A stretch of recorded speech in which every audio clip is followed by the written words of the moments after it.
Keşke hislerimi sana açıkça anlatabilseydim. Sana deli gibi aşık olduğumu söyleyebilseydim.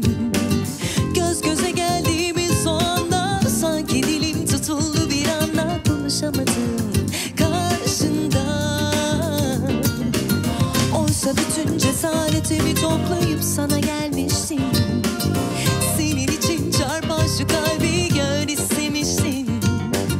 Tam elini tutmak üzereyken, aşkımı itiraf edecekken, sokaktan gelen o sesle yıkıldı dünya.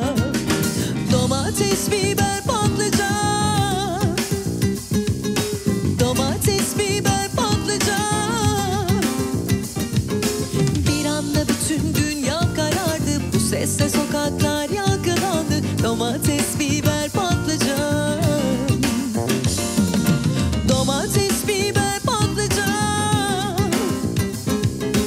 Domates, biber, patlıcan. Bir anda bütün dünya karardı, bu sesle sokaklar yankılandı. Domates, biber, patlıcan.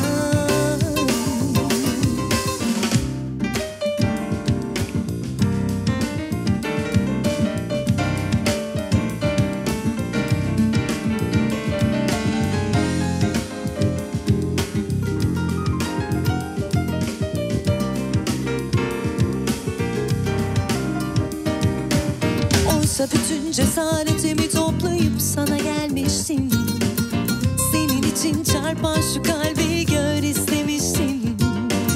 Tam elini tutmak üzereyken, aşkımı itiraf edecekken, sokaktan gelen o sesle yıkıldı dünya.